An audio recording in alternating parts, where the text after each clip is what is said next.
Hi students, आज हम पढ़ेंगे spontaneous non spontaneous process. Chapter thermodynamics है, क्लास 11th।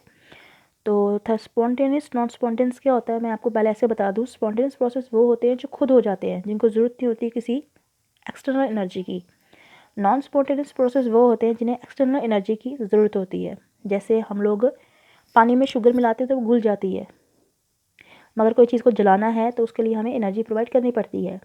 जैसे पानी जो है ऊपर से नीचे की तरफ आता है तो हमें उसे एनर्जी देने की ज़रूरत नहीं पड़ती है, मगर नीचे से ऊपर भेजने के लिए हमें मोटर लगानी पड़ती है, उसे प्रेशर देना पड़ता है।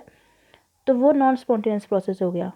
जो खुद हो उसे स्पॉन्टेनियस प्रोसेस, और जो एनर्जी के साथ हो, एक्सटर्नल एनर्जी के साथ, उसे बोलेंगे नॉन स्पॉन्टेनियस प्रोसेस। तो इन्होंने बताया हुआ है, to understand what we mean by spontaneous process let us consider the following two process. जैसे हम शुगर को वाटर में मिलाते हैं रूम टेम्परेचर में, या कोल को जलाते हैं हवा की प्रेजेंस में। The first process take place by itself, first process खुद हो जाएगा, और मगर ये स्लो होगा।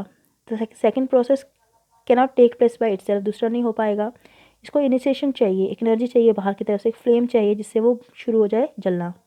But once it start burning, मगर एक बार जब शुरू कर देगा तो इसकी प्रोसेस जो है वो बहुत फास्ट होगी। तो स्पॉन्टेनियस प्रोसेस वो हुआ जो खुद होगा, जो पहला वाला है, और नॉन स्पॉन्टेनियस वो होगा जिसे हमें एनर्जी प्रोवाइड करनी पड़ेगी। A process which under some given condition may take place by itself or by initiation independent of the rate is called spontaneous process। जो खुद होता है उसे बोलते हैं spontaneous process, और प्रोसेस जिसे हमें बाहर से एनर्जी देनी पड़ती है उसे बोलेंगे नॉन स्पॉन्टेनियस प्रोसेस। तो जो खुद हो जाए उसे बोलते हैं फीजिबल। तो example of process which take place with themselves, जो खुद होती हैं वो क्या है, जैसे पानी में सॉल्ट को मिलाना, पानी का इवेपोरेट होना खुद, हीट प्रोवाइड किए बगैर, हीट का एक पॉइंट से दूसरे पॉइंट पे जाना, गर्म बॉडी का ठंडी बॉडी में जाना, वाटर का फ्लो करना पहाड़ी से, जैसे नाइट्रिक ऑक्साइड का ऑक्सीजन में ऐड हो जाना, जैसे रस्ट होना। और जिसको इनिशिएशन, जिसको ज़रूरत होती है इनिशिएशन के लिए, तो वो कौन सी है, जैसे लाइटनिंग ऑफ कैंडल, कैंडल को खुद जलाना पड़ता है फिर जलती है। तो यहाँ पे स्पॉन्टेनियस प्रोसेस क्या हुआ, जो क्या होगा, जो उसको खुद हो जाए, और नॉन स्पॉन्टेनियस प्रो होगा जो जिसको बाहर से एनर्जी प्रोवाइड करनी पड़ेगी। अब यहाँ पे कुछ क्या है पॉइंट्स दिए हुए हैं, वो हमने पढ़ने हैं। Spontaneous in terms of entropy change. अब एंट्रोपी कैसे चेंज होती है जब स्पॉन्टेनियस रिएक्शन होती हैं या नॉन स्पॉन्टेनियस होती है। अब consider the following spontaneous process. जैसे ये स्पॉन्टेनियस प्रोसेस देखिए, mixing of two gases on opening the stop Kock.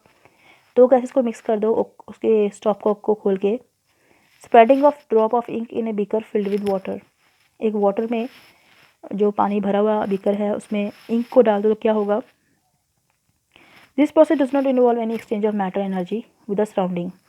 अब ये प्रोसेस जो है कोई इसमें मैटर या एनर्जी को एक्सचेंज नहीं होता सराउंडिंग के साथ। Hence these are isolated system. ये क्या है, आइसोलेटेड सिस्टम है। Further this process are accompanied by increase of randomness. अब जैसे ये होगा तो क्या हो जाएगी, रैंडमनेस बढ़ जाएगी, पार्टिकल्स मूवमेंट में आ जाएंगे, इसलिए एंट्रोपी बढ़ जाएगी।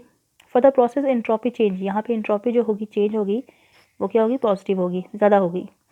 Hence it may be concluded that for spontaneous process in the isolated system the entropy change is positive। अब spontaneous process के लिए क्या होगा, isolated system में entropy क्या होगी, पॉजिटिव होगी। आपको देखो, let us consider the following spontaneous process। अब यहाँ पे प्रोसेस देखते हैं। Cooling down of A cup of T. हमने एक कप टी लिया हुआ है, वो खुद ठंडा होना शुरू हो जाता है। Reaction take place between a piece of marble और सोडियम हाइड्रोक्साइड। रिएक्शन जो हो रही है मार्बल के बीच में और सोडियम हाइड्रोक्साइड के बीच में, एंड हाइड्रोक्लोरिक के बीच में, वो क्या हो रही है, इन ओपन वेसल में। These are not isolated system because they involve exchange of matter. मगर ये आइसोलेटेड सिस्टम ही होगा क्योंकि इनमें क्या होगी, मैटर और हीट एनर्जी जो होगी एक्सचेंज होगी सराउंडिंग के साथ, क्योंकि ये एक्सोथर्मिक प्रोसेस है।